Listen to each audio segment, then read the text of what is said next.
What if a single, fleeting glance across a crowded room could unravel a web of secrets so dangerous that even Hercule Poirot would hesitate? Welcome, curious viewers. Grab a cup of coffee and dive into this gripping tale. If you love this story, please subscribe to the channel. Your support means the world to us. But hold on. What darkness lies behind that stolen look? Chapter 1. The Enigmatic Invitation. The autumn afternoon in 1930s London wraps the city in a delicate chill, the kind that makes the Thames shimmer like a ribbon of secrets under a veil of fog. In his elegant apartment at Whitehaven Mansions, Hercule Poirot, the Belgian detective with a moustache so perfectly waxed it could slice through lies, reclines in a plush armchair, savouring the quiet after a recent triumph over a perplexing case of poisoned chocolates. The newspapers have lauded his brilliance, calling it a victory for his little grey cells. But Poirot, ever modest in his own grand way, dismisses the praise with a flick of his hand. His valet, George, moves silently about the room, polishing silver with the precision of a metronome, when a sharp knock at the door breaks the stillness. Poirot's eyes, sharp as a hawk's, flicker with curiosity. "George," he says, his voice rich with a French lilt. "Who dares disturb the repose of Hercule Poirot?" George returns, his face impassive, announcing a visitor, Mademoiselle Elise Dumont, a young woman whose nervous demeanour is evident even before she steps into the room. Elise, a French expatriate barely past 20, enters with hesitant steps, her stormy sea eyes darting as if expecting shadows to leap from the corners. Her simple wool coat, patched at the elbows, speaks of a modest life, yet her posture carries a quiet dignity. "She's a seamstress in Mayfair," she explains. Her accent, soft but tinged with urgency, and her visit is no social call. Poirot gestures to a chair, offering a cup of his finest herbal tisane, its steam curling like a question mark between them. "Mademoiselle," he says, leaning forward, "you are troubled. Speak, and let Poirot bring order to the chaos." Elise's story spills out in a rush, her hands twisting the hem of her scarf as she speaks. It began the previous night at a glittering high society gala in a Mayfair ballroom, where chandeliers sparkled like captured stars, and the air hummed with the clink of champagne glasses. Elise was there not as a guest, but as a seamstress, tucked, backstage in a cramped corner, mending torn gowns and stitching last-minute repairs for the elite. Her needle flew through silk and satin, her presence unnoticed by the swirling crowd of aristocrats and tycoons. But then, amidst the chaos of taffeta and gossip, she felt a prickle on her neck, the unmistakable weight of being watched. She looked up, her breath catching as her eyes locked with a man across the room.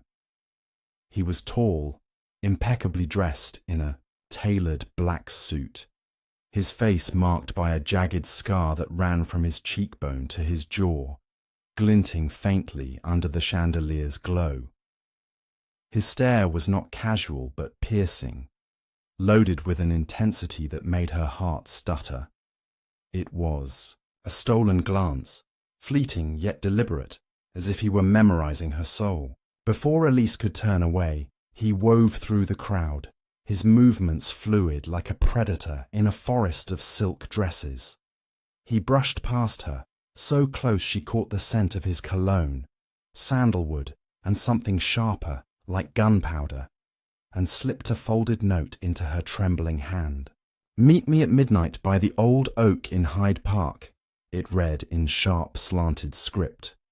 "Your life depends on it."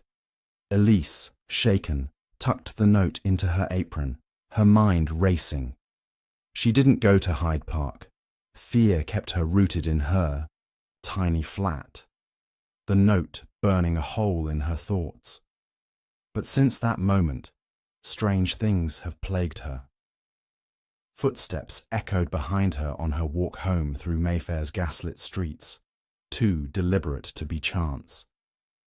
Whispers seemed to drift from alleyways, words she couldn't catch but felt like warnings. This morning, a single rose, blood red, its stem snapped, was left outside her door, no card attached. "I'm no one, Monsieur Poirot," she says, her voice breaking. "Why me? What does he want?" Poirot listens, his fingers steepled, his eyes gleaming like polished obsidian. "Mademoiselle," he says softly, "a stolen glance is often the prelude to romance or ruin. In this case, I suspect the latter. Tell me more of this man." Elise describes him further. A foreigner, perhaps Eastern European. His accent clipped when she overheard him earlier that evening, arguing with Sir Reginald Hargrove, the gala's host and a wealthy industrialist. Their voices were low, tense, speaking of a delivery and a debt unpaid. The scarred man's tone was cold, almost threatening, and Hargrove's face, usually ruddy with confidence, had paled. Elise, unnoticed in her corner, caught only fragments, but the exchange felt like a storm brewing. Poirot's mind hums, cataloguing every detail. Sir Reginald Hargrove is no stranger to whispers. Rumours of shady arms deals have long dogged his empire of steel and shipping. Could this scarred man be a contact, a rival, or something more dangerous? Poirot recalls a past case, the affair of the emerald necklace, where a fleeting glance between conspirators at a ball led him to a jewel heist. "Always follow the eyes, mademoiselle," he muses aloud, "for they betray the soul's secrets." He asks Elise about the gala's other guests, probing for connections. She mentions Lady Margaret Hargrove, Sir Reginald's wife, whose icy demeanour chilled the room, and a governess, Clara Henshaw, who seemed nervous, hovering near the backstage curtains. As Elise speaks, Poirot's gaze drifts to the window, where the fog presses against the glass like a conspirator. He senses this is no simple matter of a threatening note. The scarred man's boldness, slipping a message in a crowded ballroom, suggests confidence or desperation. And Elise, a seamstress, with no apparent ties to power, is an unlikely target unless she stumbled into something greater. Poirot's thoughts flicker to Hargrove's rumoured dealings, the kind that thrive in London's underbelly, where wealth and danger intertwine.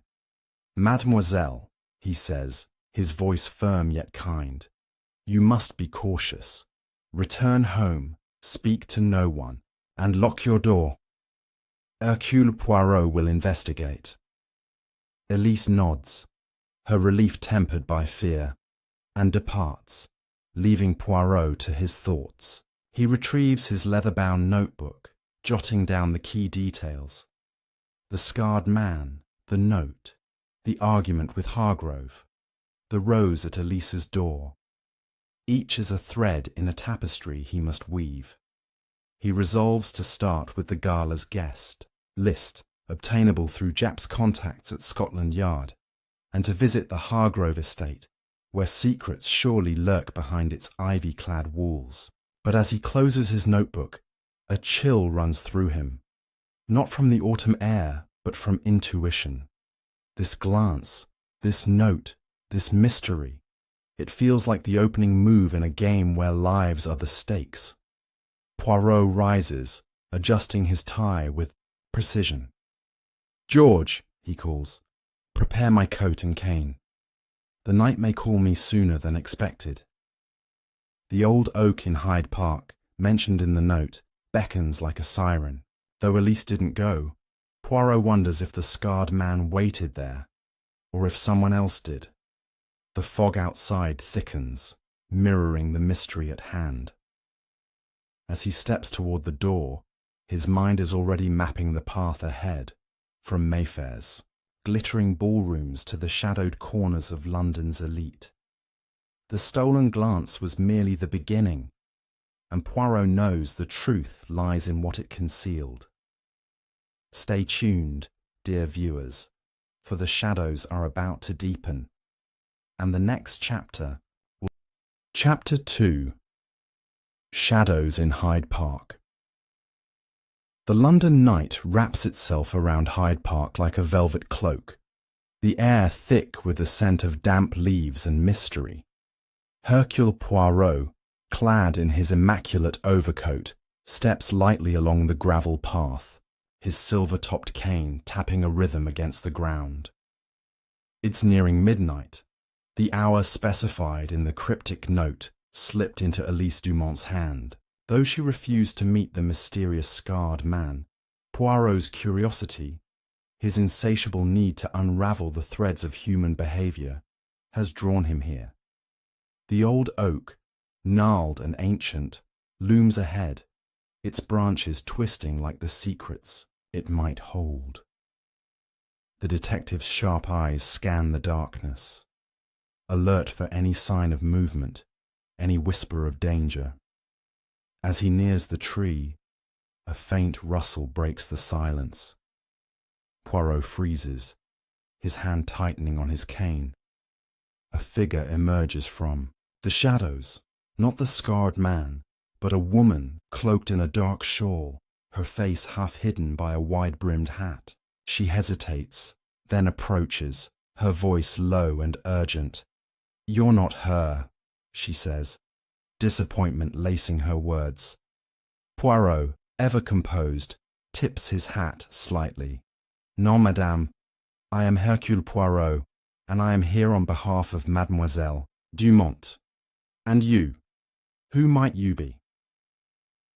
The woman introduces herself as Clara Henshaw, a governess for Sir Reginald Hargrove's household. She was meant to meet Elise, she explains, to warn her about something, or someone, connected to the gala. Clara's story spills out in nervous bursts. She overheard a heated exchange at the gala between Sir Reginald and the scarred man, whom she identifies as Viktor Kovalenko, a Ukrainian émigré with a murky past. They spoke of a delivery gone wrong, something about a package that never arrived, and a debt that must be paid.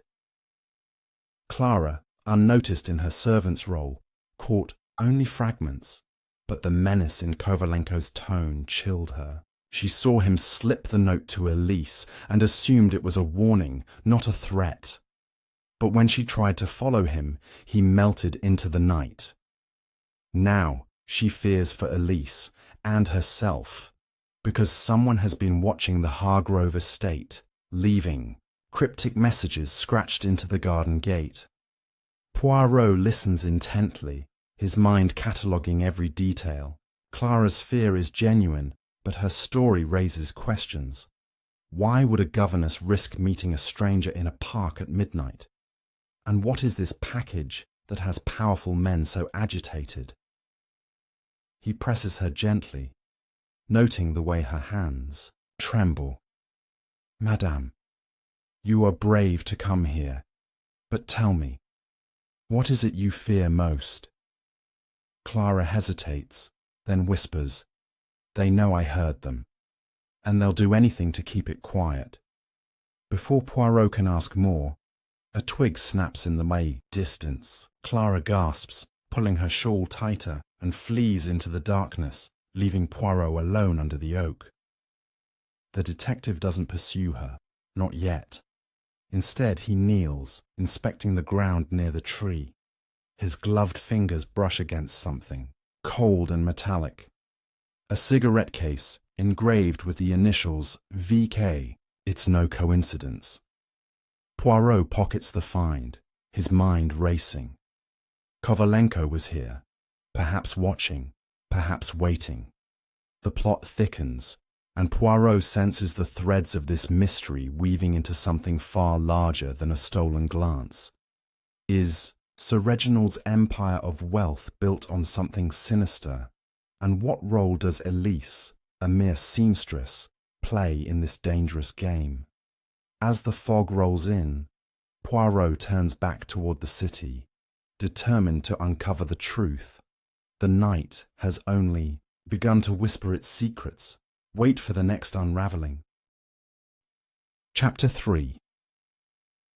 The Hargrove Estate. The morning sun struggles to pierce the heavy drapes of London's smog as Hercule Poirot's taxi rattles toward the Hargrove Estate in Belgravia. The detective sits upright, his gloved hands folded over his cane, the cigarette case with the initials VK tucked safely in his coat pocket. His mind churns with questions. Who is Victor Kovalenko, and what ties him to Sir Reginald Hargrove? Why does a governess like Clara Henshaw risk so much to warn a seamstress? And what is this mysterious package that seems to haunt their every word? The estate, a grand Georgian mansion with ivy-clad walls and towering chimneys, looms into view, its opulence a stark contrast to the shadowy secrets Poirot suspects it hides. Upon arrival, Poirot is ushered into a cavernous drawing-room by a butler with a face as stiff as his starched collar. The room drips with wealth, crystal chandeliers, Persian rugs, and a fireplace large enough to roast an ox. Sir Reginald Hargrove, a broad-shouldered man with a ruddy complexion and a moustache that rivals Poirot's own, greets him with a forced smile. "Mr. Poirot, to what do I owe the pleasure?" he booms, offering a cigar that Poirot politely declines. The detective, with his usual flair, explains he's investigating a matter concerning a gala attendee, carefully avoiding Elise's name. He mentions the scarred man, watching Hargrove's face for any flicker of recognition. Hargrove's eyes narrow briefly, but he recovers quickly, dismissing the description as vague. "Dozens of foreigners at my galas, Poirot. Can't keep track of them all." Yet, as he speaks, his fingers drum nervously on a mahogany desk, betraying unease. Poirot shifts tactics, casually mentioning the cigarette case found in Hyde Park. Hargrove's hand freezes mid-drum, and for a split second, his composure cracks. "Lost one myself recently," he mutters, then quickly adds, "Common thing, cigarette cases. Probably not mine." Poirot nods, his smile polite but piercing, knowing he struck a nerve. The conversation is interrupted by the arrival of Lady Margaret Hargrove, Sir Reginald's wife, a statuesque woman with sharp cheekbones and eyes that seem to see through walls. She's courteous but cold, her voice like cut glass as she inquires about Poirot's visit. The detective senses she's guarding something, perhaps her husband's secrets, perhaps her own. As she excuses herself to attend to household matters, Poirot catches a glimpse of Clara Henshaw in the hallway, her face pale as she hurries past, avoiding his gaze. The plot, as Poirot would say, thickens. Left alone with Hargrove, Poirot presses further, inquiring about any unusual business dealings. Hargrove bristles, insisting his wealth comes from honest industry, steel and shipping, nothing more. But Poirot, ever observant, notes a locked drawer in the desk, its keyhole scratched as if recently forced. He makes a mental note to investigate further, perhaps with the help of his old friend, Inspector Japp. As the meeting ends, Hargrove escorts Poirot out, his joviality forced, his handshake too firm. Outside, Poirot lingers by the garden gate, recalling Clara's mention of cryptic messages. There, under the morning light, he finds them, faint scratches in the wood, forming the letters VK and a symbol, a jagged crescent like a broken moon. It's a clue, deliberate and taunting, Poirot's little grey cells hum with possibilities. Is Kovalenko leaving warnings, or is someone framing him? And why does the Hargrove household feel like a powder keg waiting for a spark? As he hails a taxi back to Whitehaven Mansions, Poirot knows he must tread carefully. The truth is close, but danger closer still. The next chapter of this mystery promises to unravel even darker threads. Stay with us as the net tightens. Chapter 4. The Whispered Name. The London drizzle paints the cobblestones in a sheen of silver as Hercule Poirot steps out of his taxi, his polished shoes clicking purposefully toward Scotland Yard. The cigarette case with VK and the cryptic crescent symbol etched into the Hargrove estate's gate weigh heavily on his mind. The air feels charged, as if the city itself knows secrets it refuses to share. Poirot's destination is the office of his old friend, Inspector Japp, a man whose gruff exterior hides a sharp mind, though, in Poirot's opinion, not quite sharp enough without his assistance. The detective's goal is clear: uncover the identity of Victor Kovalenko and determine his connection to Sir Reginald Hargrove's world of wealth and whispers. Inside the bustling yard, Japp greets Poirot with a hearty handshake and a wry grin. "What's it this time, Poirot? Another of your fancy mysteries?" Poirot, unruffled, produces the cigarette case, its silver surface catching the dim light of Japp's cluttered office. He recounts the events in Hyde Park and the tense meeting at the Hargrove estate, focusing on the scratched crescent symbol and Hargrove's nervous demeanour. Japp's eyebrows rise as he examines the case, his fingers tracing the initials. "Victor Kovalenko, eh? Name's come up before," he says, leaning back in his chair. He reveals that Kovalenko is a known figure in London's underworld, a Ukrainian expatriate suspected of smuggling but never caught. His scarred face is a calling card, earned in a knife fight in Odessa years ago. Japp pulls a thin file from a cabinet, its pages dog-eared and stained with coffee rings. Kovalenko, it seems, has ties to arms dealing, moving weapons through Europe's black markets. His name surfaced in connection to a botched shipment last year, rumoured to involve Hargrove's shipping company, though no evidence stuck. Poirot's eyes gleam. The package Clara overheard at the gala takes on new weight. Could it be a shipment of weapons gone astray? And why would Kovalenko target Elise, a seamstress with no apparent ties to this shadowy trade? Japp warns Poirot to tread lightly. Kovalenko is slippery, with informants in every corner of London. Leaving Scotland Yard, Poirot decides to visit Elise Dumont again, hoping to glean more about her encounter with Kovalenko. He finds her in her cramped Mayfair flat, the air heavy with the scent of lavender and thread. Elise is jumpier than before, her eyes darting to the window every few seconds. She confesses to receiving a new note this morning, slipped under her door. "You were warned. Stay silent, or the crescent cuts deep." The note, written in sharp, slanted script, bears the same jagged crescent symbol Poirot saw at the Hargrove estate. Elise's hands shake as she hands it over, her voice barely a whisper. "I don't know what I've stumbled into, Monsieur Poirot. I'm nobody."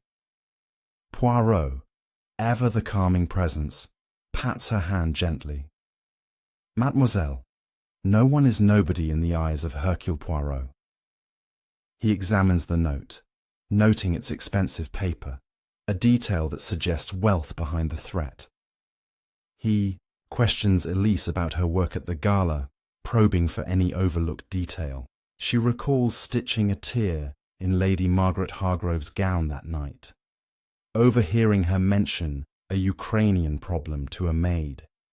It was a fleeting comment, but it stuck with Elise because of the venom in Lady Margaret's tone. Poirot's moustache twitches, a clue, small but significant. As he leaves Elise's flat, Poirot notices a man lingering across the street, his hat pulled low. The figure ducks into an alley before Poirot can approach, but the detective catches a glimpse of a scar on his cheek. Kovalenko, or someone meant to look like him. The streets of London feel like a chessboard, and Poirot senses he's playing against a cunning opponent.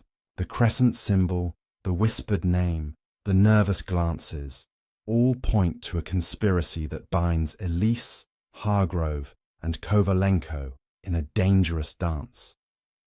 As the rain intensifies, Poirot hails a cab, his mind already plotting his next move. Thus, truth is a shadow just out of reach, but Poirot is determined to bring it into the light. What lies ahead will test even his formidable intellect. Brace for the next twist. Chapter 5. The Hidden Room.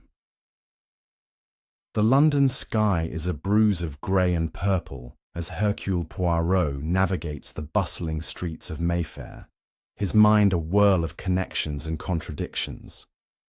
The crescent symbol on Elise's threatening note, the whispered, Ukrainian problem from Lady Margaret, and the fleeting glimpse of a scarred man in the alley all point to a conspiracy that grows more tangled by the hour. Poirot's instincts tell him the Hargrove estate holds answers, and he resolves to return under less formal circumstances. The locked drawer in Sir Reginald's desk and Clara Henshaw's fearful avoidance linger in his thoughts, like pieces of a puzzle yet to fit. Tonight, under the cover of darkness, Poirot will seek the truth where secrets are kept, in the shadows of the Hargrove mansion. As night falls, Poirot, dressed in a dark overcoat to blend with the gloom, approaches the estate's perimeter. The air is sharp with the scent of wet stone and coal smoke. He avoids the main gate, instead slipping through a side entrance used by servants, his movements silent and precise. The garden is a maze of manicured hedges, but Poirot's sharp eyes spot the crescent symbol scratched into another gatepost, fainter this time, as if done in haste. It's a breadcrumb, and Poirot follows it, his cane tucked under his arm to avoid any telltale tapping. He reaches a servant's door, left ajar, and slips inside, his heart steady despite the risk. The great Hercule Poirot does not sneak, he assures himself, but merely investigates with discretion. The mansion's interior is quiet, save for the distant clink of dishes from the kitchen. Poirot moves through a dimly lit corridor, his polished shoes muffled on the thick carpet. He aims for Sir Reginald's study, suspecting the locked drawer holds more than cigar receipts. But as he passes a staircase leading to the upper floors, he hears a soft creak, a footstep, deliberate and cautious. Poirot presses himself against the wall, his breath shallow. A figure descends, cloaked in shadow, but the glint of a gold ring reveals it's Lady Margaret. She pauses, glancing around, then moves toward a bookcase in the hall. With a practiced motion, she pulls a hidden lever and the bookcase swings open, revealing a narrow passageway.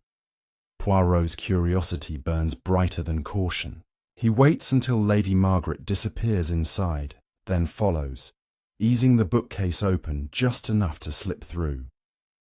The passageway is cramped, lined with cold stone, and smells of dust and secrets. It leads to a small, hidden room, lit by a single oil lamp. Lady Margaret stands before a table, her back to Poirot, sorting through papers stamped with the crescent symbol. Beside them lies a small, ornate box, its lid engraved with VK. Poirot's heart quickens. This is no coincidence. He steps forward, deliberately letting his cane tap the floor. Lady Margaret spins, her face a mask of shock that hardens into defiance. "Monsieur Poirot," she says, her voice like ice, "you are trespassing." Poirot, unruffled, offers a slight bow. "Madame, I am merely following the truth, which has led me to this most intriguing room." He gestures to the papers, noting their official seals, shipping manifests, coded letters, and what appears to be a ledger of payments. Lady Margaret's composure falters as Poirot's gaze lingers on the box. "A gift from a friend, perhaps?" he asks, pointing to the VK engraving. She snaps it shut, but not before Poirot glimpses a vial of clear liquid inside. Poison, perhaps, or something equally sinister. Lady Margaret insists the room is a private archive for family records, but her eyes betray her. Poirot presses gently, mentioning Kovalenko's name and the crescent symbol. Her reaction is subtle, a tightening of her jaw, but enough to confirm she knows more than she admits. Before he can probe further, a distant shout echoes through the house, Sir Reginald's voice calling for his wife. Lady Margaret seizes the moment, brushing past Poirot and locking the bookcase behind her, trapping him inside. Alone, Poirot examines the room, pocketing a single page from the ledger that lists a shipment to Odessa via Hargrove Lines. The crescent symbol appears again, alongside a date. Tomorrow. As he searches for an exit, Poirot hears footsteps approaching. He extinguishes the lamp, plunging the room into darkness, and presses himself against the wall. The bookcase creaks open, revealing not Lady Margaret, but Clara Henshaw, her face pale with terror. "Monsieur Poirot," she whispers, "they know you're here." The words hang in the air as danger closes in. Poirot's mind races. Has Clara betrayed him, or is she a pawn in this deadly game? The hidden room has revealed its secrets, but at a cost. The next move will demand all. Of Poirot's cunning, prepare for the chase to intensify. Chapter 6. The Midnight Escape. The air in the hidden room is thick with tension as Hercule Poirot stands in the shadows, his heart a steady metronome despite the danger. Clara Henshaw's whispered warning, "They know you're here," hangs like a storm cloud. The faint glow from the corridor beyond the bookcase outlines her trembling silhouette, her eyes wide with fear. Poirot, ever composed, adjusts his tie and murmurs, "Mademoiselle Clara, if they know, then we must act swiftly. But tell me, who are they?" Clara stammers, her voice barely audible. She speaks of men in the house, strangers, not servants, whispering about a delivery and a man with a scar. The name Kovalenko surfaces again, sharp as a blade. Before Clara can say more, heavy footsteps echo down the corridor. Poirot's sharp mind calculates.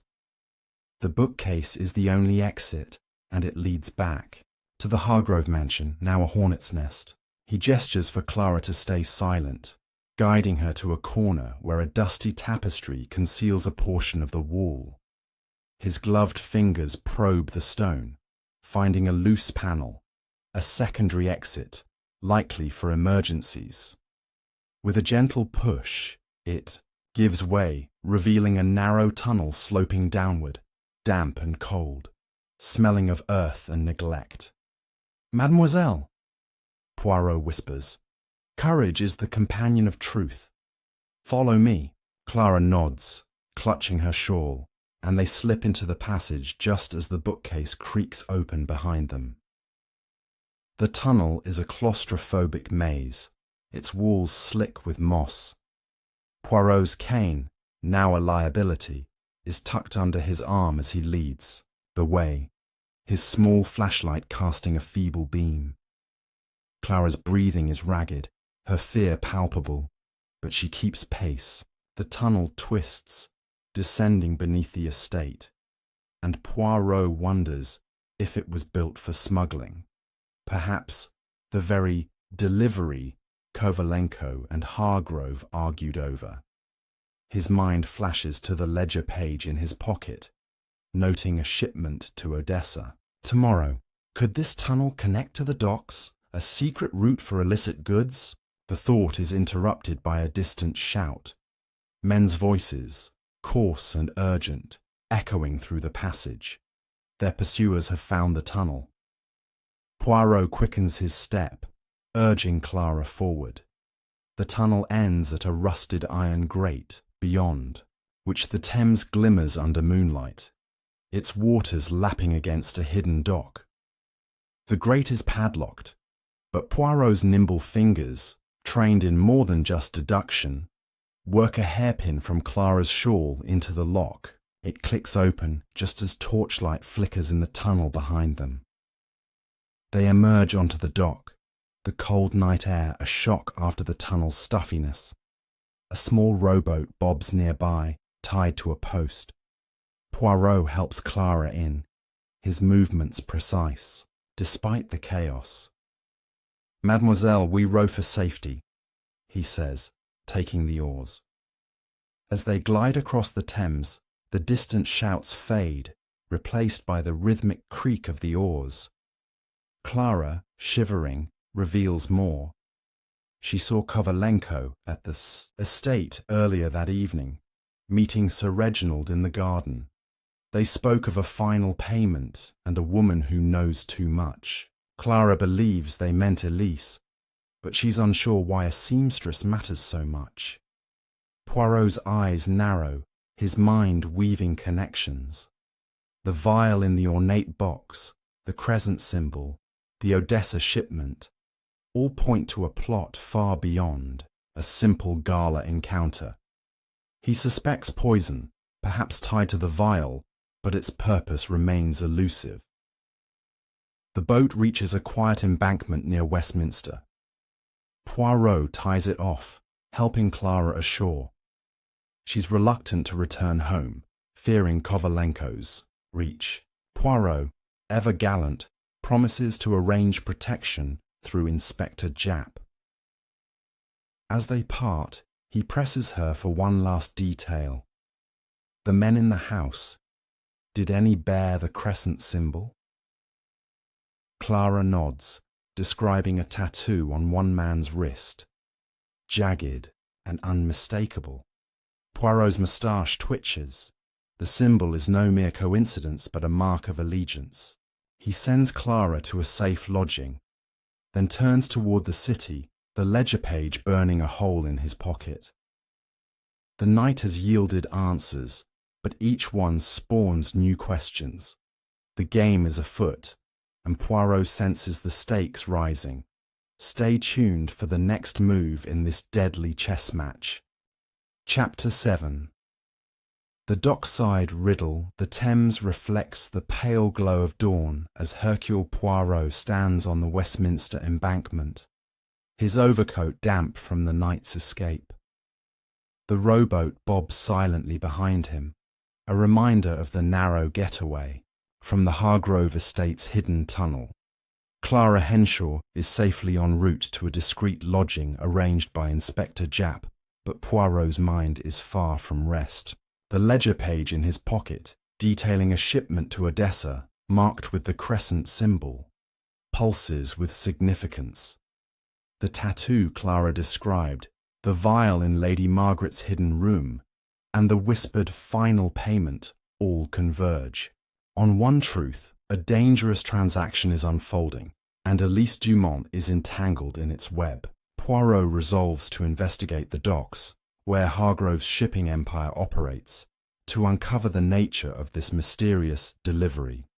He hails a taxi, directing it to the East End docks, where Hargrove Lines dominates the waterfront. The air grows thick with the tang of salt and tar, as the cab weaves through narrow streets lined with warehouses. Poirot disembarks near a bustling wharf, where cranes groan and dock workers shout over the clatter of crates. His polished appearance draws curious glances, but Poirot moves with purpose, his eyes scanning for any sign of the crescent symbol. He approaches a weathered dockmaster, a man with a face like cracked leather, and inquires about shipments to Odessa. The dockmaster, suspicious, grunts that Hargrove's ships are private business, but a subtle bribe, a crisp pound note, loosens his tongue. He points to a warehouse marked HL Storage, Bay 7, where a ship, the Star of Odessa, is loading tonight. Poirot slips into the warehouse, its cavernous interior stacked with crates and barrels. The air is heavy with dust and the faint metallic scent of machinery. He notices a group of men near a loading bay, their voices low and tense. One, a wiry figure with a crescent tattoo on his wrist, matches Clara's description. Poirot ducks behind a crate, his ears straining to catch their words. They speak of a special cargo aboard the Star of Odessa, something small but valuable, to be handed off in secret. The wiry man mentions the girl and keeping her quiet, sending a chill through Poirot. Is Elise the target, or merely a witness to something larger? The men disperse before he can hear more, but Poirot spots a crate marked with the crescent symbol, its lid slightly ajar. With the dock momentarily quiet, Poirot approaches the crate, his gloved hands lifting the lid with care. Inside, nestled in straw, are glass vials identical to the one he glimpsed in Lady Margaret's hidden room. He pockets one, noting its lack of label, a clue to its illicit nature. Before he can investigate further, a shadow falls across the crate. Poirot turns to find the wiry man, his tattoo stark against his skin, glaring at him. "You're in the wrong place, mate," the man growls, his hand slipping to a knife at his belt. Poirot, ever calm, raises his cane like a gentleman's salute. "Monsieur, I am Hercule Poirot, and I am precisely where I need to be." His confidence stalls the man, but only for a moment. Footsteps approach, signalling more trouble. Thinking quickly, Poirot uses the warehouse's clutter to his advantage, slipping between crates to evade pursuit. He emerges into the morning, light, heart-pounding, but mind razor-sharp. The vial in his pocket feels like a ticking bomb. He suspects it contains poison or a chemical tied to Kovalenko's arms dealing, but analysis will require a chemist's expertise. As he hurries toward a safer street, he notices a black car idling nearby, its driver obscured but watching him. The car pulls away as Poirot approaches, its license plate obscured by mud. A deliberate act, he's certain. The docs have revealed a piece of the puzzle, but the picture remains incomplete. Why are these vials so critical, and how does Elise, a seamstress, fit into this deadly trade? Poirot decides to consult a trusted chemist friend, Dr. Hawthorne, to analyze the vial's contents, but first he must ensure Elise's safety. The mention of keeping her quiet suggests time is running out. As he flags down another taxi, the weight of the ledger page and the vial anchor his resolve. The Star of Odessa sails tonight, and with it, the truth may slip away. Poirot's little grey cells hum with urgency. Kovalenko, Hargrove, and the crescent symbol are converging on a climax. The next step will bring him closer to the heart of this mystery, but at what cost? Stay with us as the threads tighten around the truth. Chapter 8. The Chemist's Verdict. The midday sun casts long shadows across London's bustling streets as Hercule Poirot's taxi speeds toward Bloomsbury, where Dr. Arthur Hawthorne, a chemist of impeccable reputation, keeps his modest laboratory. The vial from the dockside crate, nestled securely in Poirot's pocket alongside the ledger page, feels like a silent accusation. The crescent symbol, the whispered threats against Elise Dumont, and the imminent departure of the Star of Odessa weave a tapestry of intrigue that Poirot is determined to unravel. His escape from the warehouse was narrow, and the black car trailing him lingers in his mind, a predator circling its prey.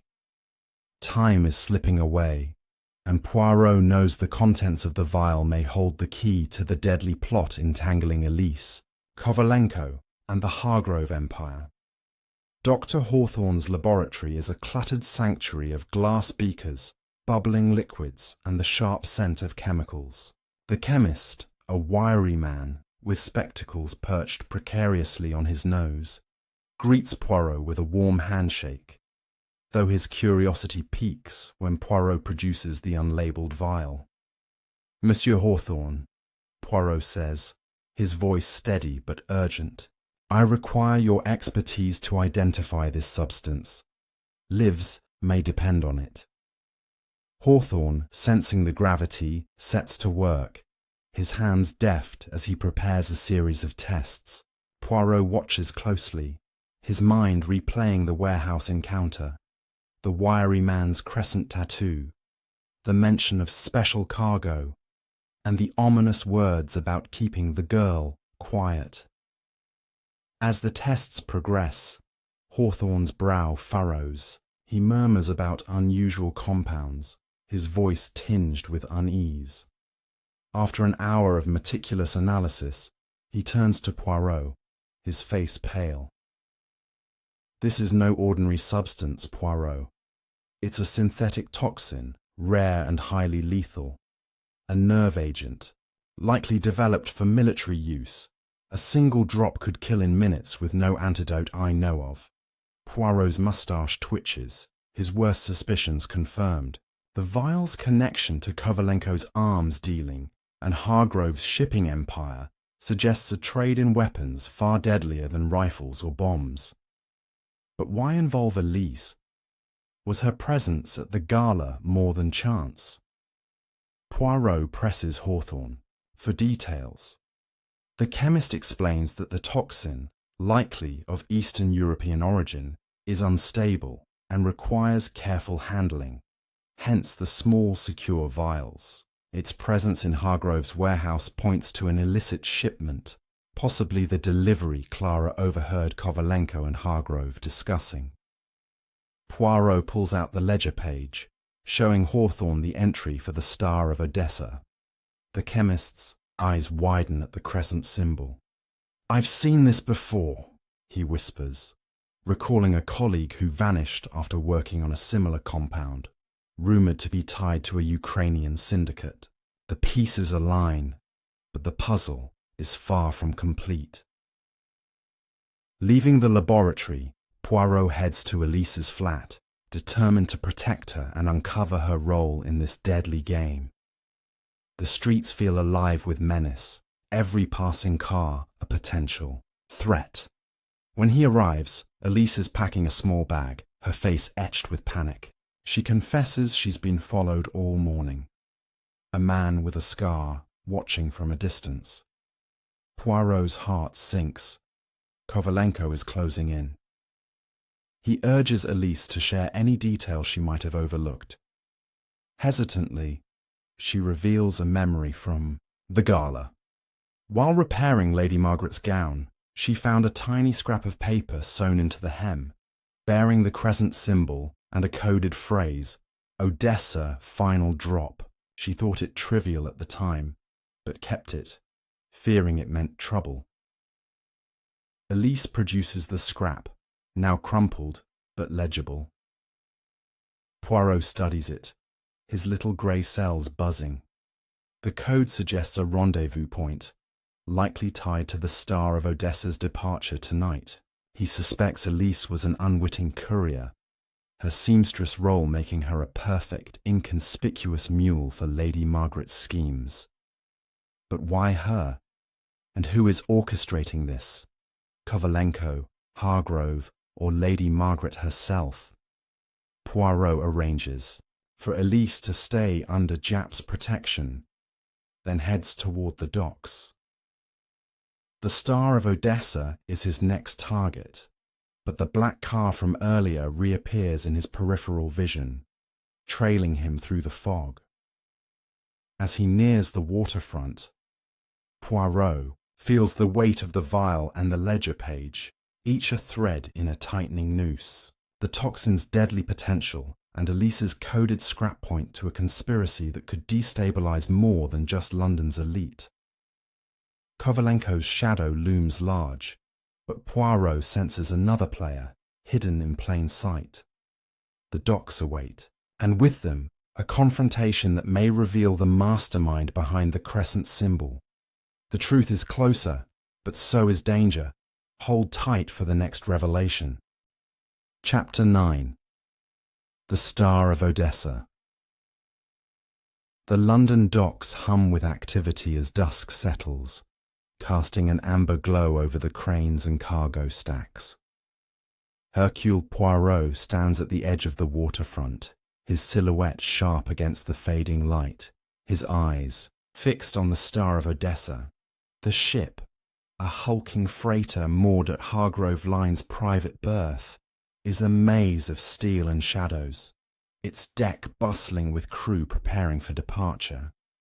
The vial of lethal nerve agent, the ledger page detailing the Odessa shipment, and the coded scrap from Elise's gown weigh heavily in Poirot's pocket. The crescent symbol ties them all together, pointing to a deadly cargo aboard this vessel. Kovalenko's involvement and the trailing black car heighten the stakes. Poirot knows he's walking into a lion's den, but his little grey cells demand answers. Disguised in a borrowed dockworker's cap and coat, Poirot blends into the chaos of the wharf, his usual elegance sacrificed for stealth. He slips past a group of sailors, overhearing snatches of conversation about a priority crate stored below deck. The crescent symbol flashes in his mind, and he follows a narrow gangway onto the Star of Odessa, his heart steady despite the risk. The ship's interior is a labyrinth of corridors and cargo holds, the air thick with oil and salt. Poirot navigates, by instinct, his flashlight casting a thin beam as he searches for the crate marked with the telltale symbol. In a dimly lit hold, he finds it. A wooden crate, smaller than the others, secured with heavy bolts and stamped with the crescent. Before he can inspect it, a voice cuts through the silence. "You're a persistent one, aren't you?" Poirot turns to see Victor Kovalenko, his scarred face illuminated by a flickering lantern.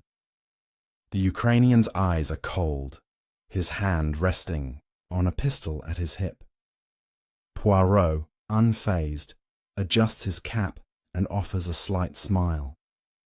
"Monsieur Kovalenko, a man of your reputation should know that Hercule Poirot does not relent when truth is at stake."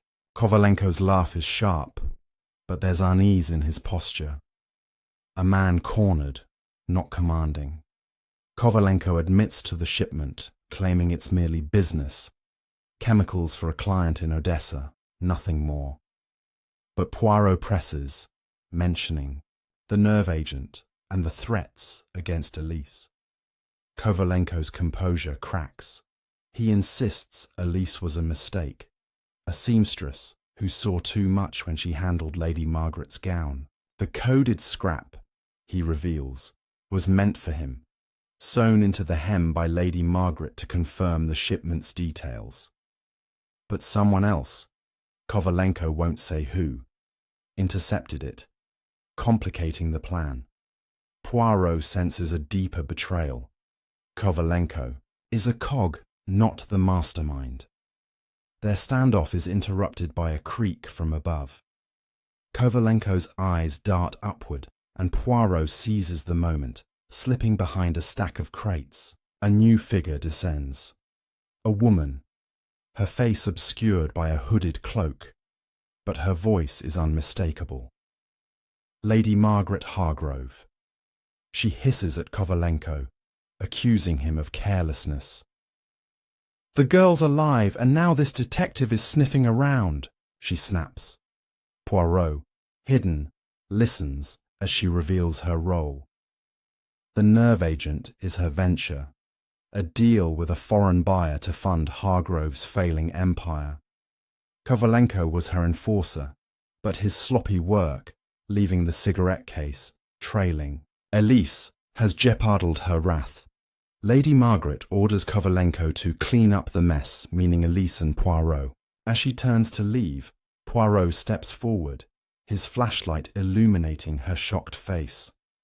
"Madame, your ambition is admirable, but your methods, most unladylike."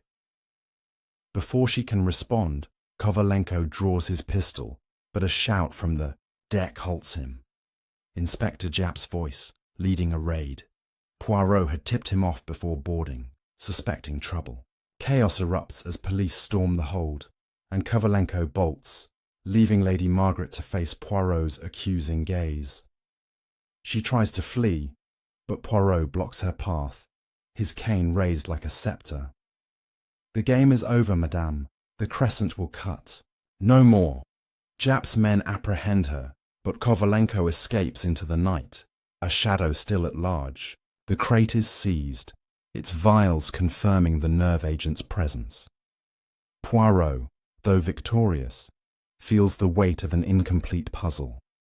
Kovalenko's master remains hidden, and Elise's safety is not yet assured. As the Star of Odessa is locked down, Poirot steps back onto the dock, the river's dark waters reflecting his resolve.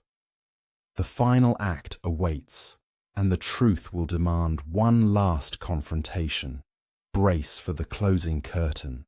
Chapter 10. The Final Glance. The fog over London is a shroud as Hercule Poirot sits in his Whitehaven Mansion's apartment, the fire crackling softly, casting shadows on the walls. The Star of Odessa raid has left Lady Margaret Hargrove in custody, the deadly nerve agent secured, and the crescent symbol's trail partially unravelled. Yet Poirot's little grey cells hum with unrest. Victor Kovalenko remains at large, and the true mastermind behind the plot eludes him. Elise Dumont, now under Inspector Japp's protection in a safe house, is safe but shaken, her role as an unwitting pawn still gnawing at Poirot. The ledger page, the vial, and the coded scrap from her gown lie on his desk, their secrets demanding resolution. Tonight, Poirot will summon all players to the Hargrove estate for a final reckoning, where every glance, stolen or otherwise, will be laid bare. Poirot arrives at the mansion under a starless sky, greeted by Japp and a small contingent of officers. Sir Reginald Hargrove, pale and dishevelled, awaits in the drawing room, his empire crumbling under the weight of his wife's treachery. Clara Henshaw, summoned from her safe lodging, fidgets nervously, her eyes avoiding Poirot's. Elise, escorted by Japp, clutches a shawl, her face a map of fear and defiance. The stage is set, and Poirot, with his impeccable suit and gleaming moustache, takes centre. "Mes amis," he begins, his voice a velvet blade. A stolen glance began this tale, but it is the truth that ends it. Let us unravel the threads of deceit.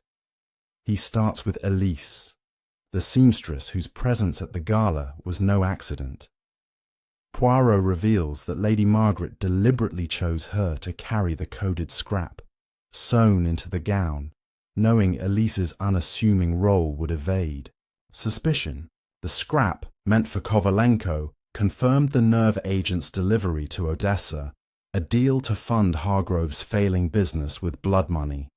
But Elise's keen eyes caught the glance, and her keeping the scrap disrupted the plan, marking her for danger. Poirot turns to Lady Margaret, now silent in handcuffs. "Madame, your ambition was bold, But your trust in Kovalenko was your undoing. His carelessness, the cigarette case, the threats, brought me to your door.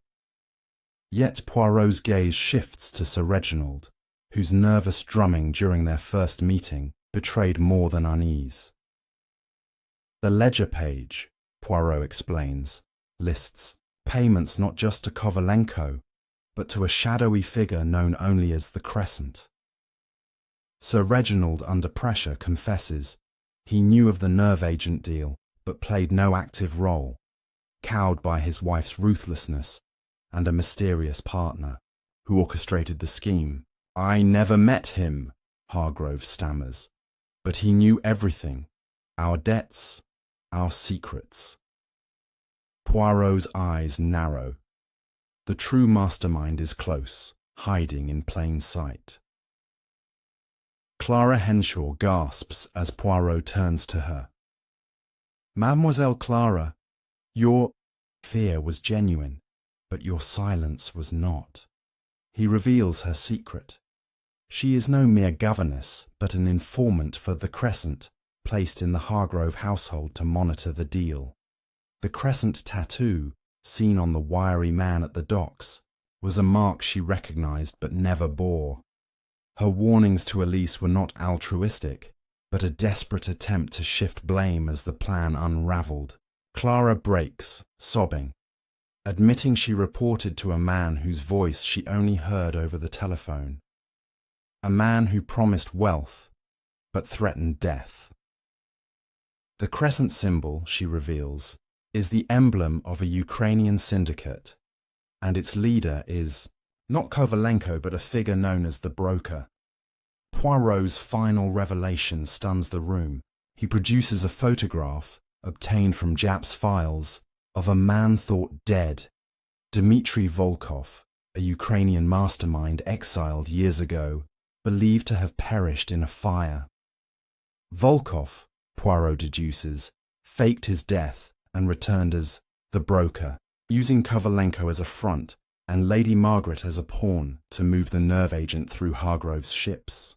The black car, the coded messages, the crescent symbols, all were Volkov's design, manipulating from the shadows. Kovalenko, Poirot suspects, fled to warn Volkov, but Japp's men, alerted by Poirot's earlier tip, intercept him at a safe house, where a telephone number traces back to Volkov's new alias. As the police prepare to pursue Volkov, Poirot addresses Elise. "Mademoiselle, your stolen glance was the spark that lit the truth. You are no pawn, but a hero." Elise smiles faintly, her courage restored. Lady Margaret is led away, her defiance broken. Sir Reginald faces charges for complicity, and Clara, a reluctant accomplice, agrees to testify against Volkov. The room empties, leaving Poirot alone with Japp, who claps him on the shoulder. "You've done it again, Poirot, but Volkov's still out there." Poirot nods, his eyes gleaming. The chase, mon ami, is never truly over. As he steps into the foggy night, Poirot feels the weight of victory tinged with vigilance. The crescent's shadow may linger, but for now, London is safe. The stolen glance has led to justice, and Poirot's little grey cells rest, at least until the next mystery. Thank you for joining this twisting tale, dear viewers. If you've loved this journey, please like, subscribe, and comment below. Your support keeps these stories alive. Until the next case, au revoir.